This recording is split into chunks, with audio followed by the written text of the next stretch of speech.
تعلیم الاسلام کا چوتھا حصہ میں نے آپ کو پچھلی ویڈیو میں سبق نمبر 29 کے اندر روزے کے مستحبات کا بیان آپ کو پڑھا دیا۔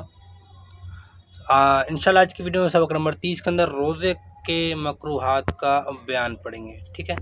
تو ویڈیو کو شروع کرنے سے پہلے اگر آپ ہمارے اس چینل پر نئے ہیں تو اس چینل کو سبسکرائب کر لیں، شیئر کر دیں، لائک ضرور کریں۔ تو چلیے شروع کرتے ہیں۔ بسم اللہ الرحمن الرحیم۔ روزے کے مکروہات کا بیان۔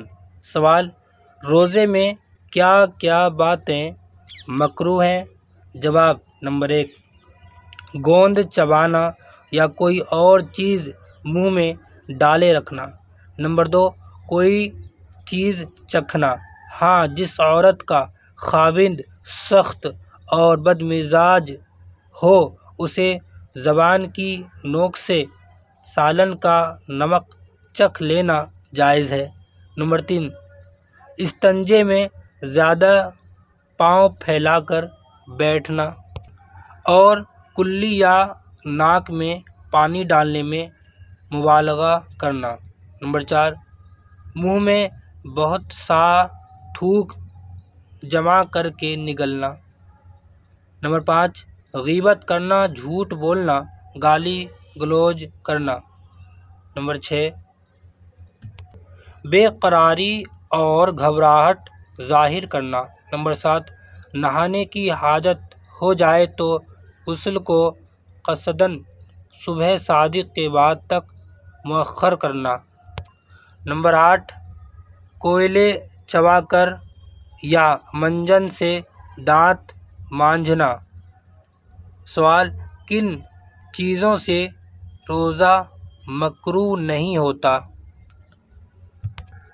جواب: نمبر 1، سرما لگانا۔ نمبر 2، بدن پر تیل ملنا یا سر میں تیل ڈالنا۔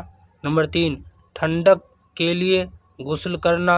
نمبر 4، مسواک کرنا اگرچہ تازی جڑ یا تر شاخ کی ہو۔ نمبر 5، خوشبو لگانا یا سونگھنا۔ نمبر 6، بھولے سے کچھ کھا پی لینا۔ نمبر 7، خود بخود بلا قصد قے ہو جانا۔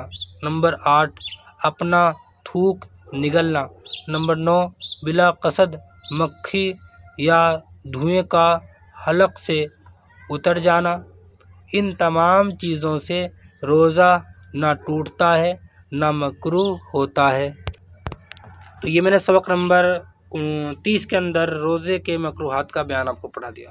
انشاءاللہ اگلی ویڈیو سبق نمبر 31 کے اندر روزے کے مفسدات کا بیان پڑھیں گے، ٹھیک ہے۔ تو ملتے ہیں اگلی ویڈیو میں، تب تک کے لیے السلام علیکم ورحمۃ اللہ۔